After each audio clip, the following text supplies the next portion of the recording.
السادة السلام عليكم ورحمة الله تعالى وبركاته.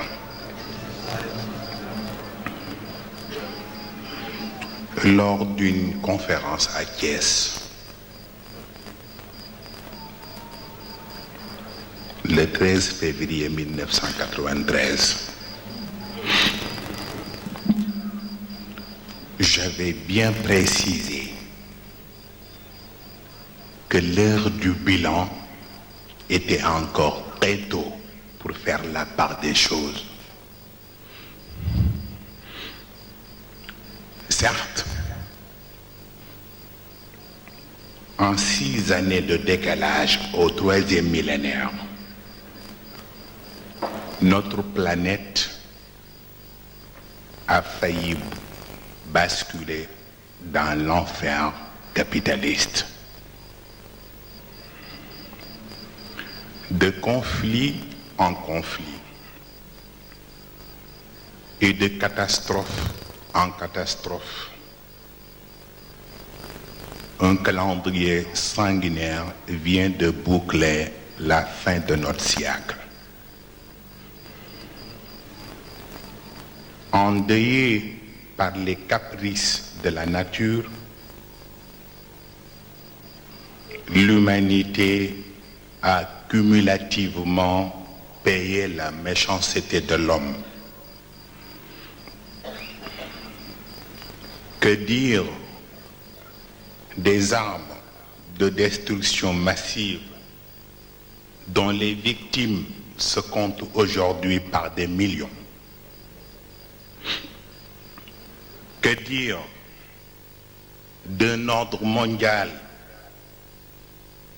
qui dicte la règle du jeu et qui impose aux autres la loi du silence?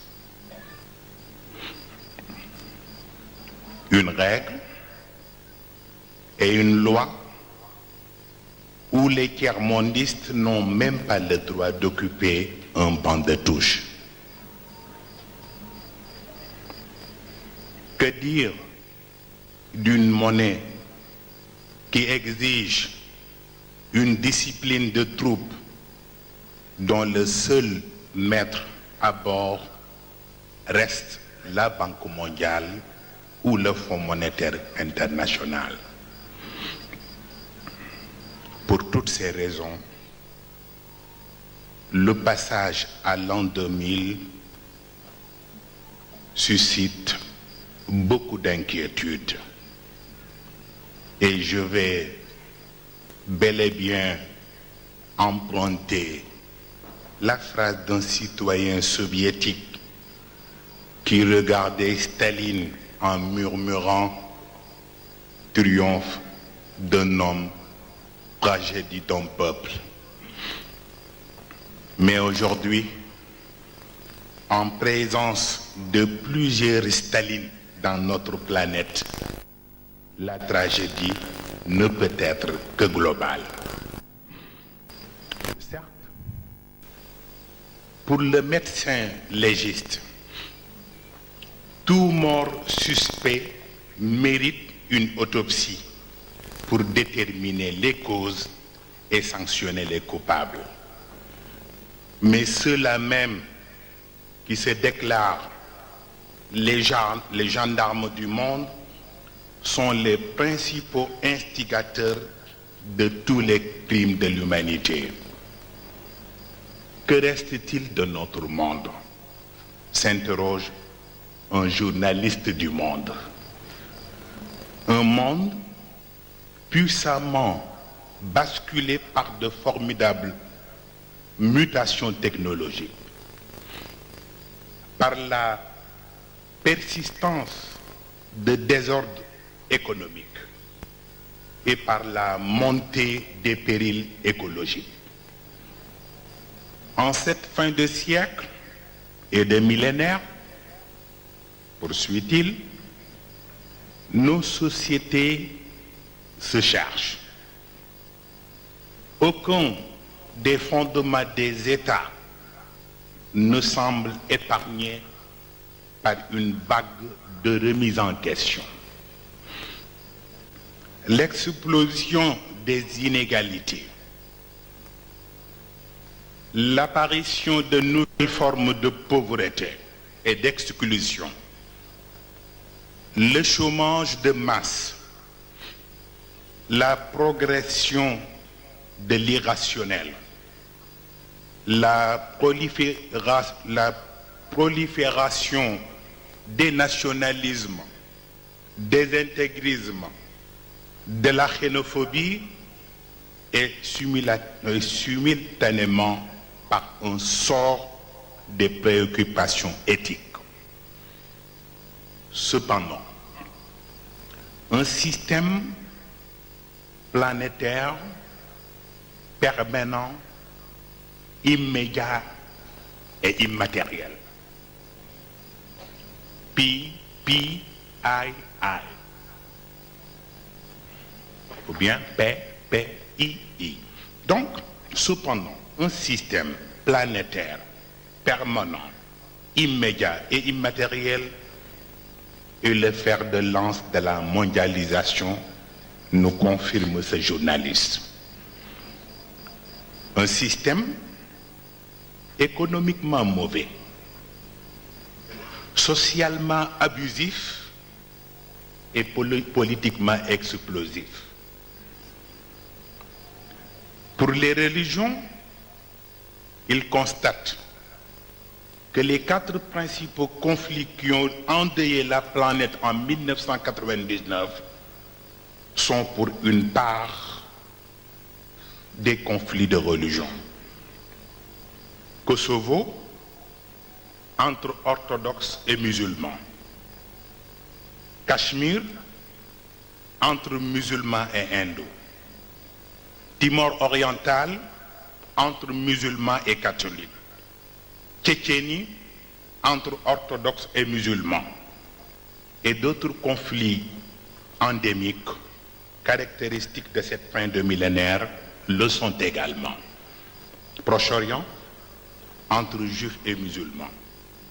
Balkans, entre orthodoxes, catholiques et musulmans. Irlande du Nord, entre protestants et catholiques. Afghanistan, entre fondamentalistes chiites et sunnites. Ils admettent quand même ceci. La quête spirituelle est légitime chez tout être humain. Elle signifie recherche de sens, le sens de la vie, de l'humanité, de l'être ensemble. Les grandes religions aujourd'hui apaisées, largement défanatisées, savent répondre à cette quête. En leur sein, certains rappellent les valeurs d'honnêteté, de justice, de solidarité, dont les doctrines de toutes les grandes religions sont porteuses, et opposent les valeurs à la corruption ambiante, à l'injustice, aux inégalités scandaleuses, à l'immoralisme, l'impureté, et j'en passe. Il réclame en premier lieu des dignitaires religieux. En un mot, un retour aux valeurs d'origine. Fin de citation. Souvent, on nous dit que l'histoire se répète. Mais pour certains, l'histoire ne se répète pas, mais elles se ressemblent les unes les autres. Donc, il suffit de regarder plus loin pour constater que les valeurs qui font progresser l'humanité ne peuvent égaler celles qui la font durer. Des experts nous disent qu'il y a partout dépendent de projets. D'autres affirment qu'il y a surtout des sociétés sans projet ou des projets sans objet. Un professeur français disait à ses élèves lycéens, la vérité a une histoire et elle se divise en deux parties. La vérité foudre et la vérité ciel. La vérité foudre est déterminée par l'homme élu de Dieu. La vérité ciel est établie pour tous, c'est celle de Copernic, de Newton et d'Einstein. Cheikh Ahmed Tidiane Sy nous livre dans sa pensée profonde cette vérité par ces termes. L'Europe a connu des succès dans de nombreux domaines, mais elle n'arrive pas encore à accorder la priorité aux choses de la divine providence. Là, il y a comme une sorte de rivalité entre le ciel et la terre, alors que le même souffle anime l'un et l'autre. C'est en Égypte que Napoléon, apercevant un bédouin priant, dit « C'est ce qui nous manque en Occident. Atteindre Dieu à travers son moi profond, c'est-à-dire sans détour. » Hitler disait un jour à ses officiers, le prophète de l'islam ne porte pas d'uniforme et pourtant il reste le meilleur soldat du monde. Le prophète Mahomet, paix et salut sur lui, nous confie ce témoignage de gratitude. C'est Dieu lui-même qui m'a guidé sur cette voie de salut et combien est délicat son geste. Une délicatesse pourtant mise à l'épreuve autant par le comportement irresponsable des Occidentaux que par l'attitude plutôt hostile des musulmans. Laissons le musulman interroger correctement son Coran et le chrétien son évangile.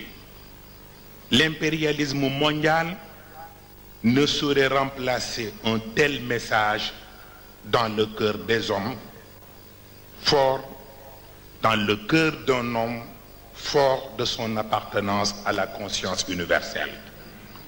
En résumé, il s'agit pour l'Occident d'une technique qui cherche sa conscience. Et pour l'islam, d'une conscience qui cherche sa technique. Seule une coopération de haut niveau serait en mesure d'aider à réaliser une telle jonction. Car un laïc vertueux cohabite facilement avec un religieux vertueux. Cohabitation qui, au fil du temps, fera que l'on sera le compagnon idéal de l'autre. Dieu, Seigneur des mondes, lui qui a conçu et organisé les galaxies, est loin d'être un laïc ou un religieux. Il est un Dieu. Nous souhaitons à vous tous une bonne et heureuse année. Que la bénédiction de Dieu soit avec vous.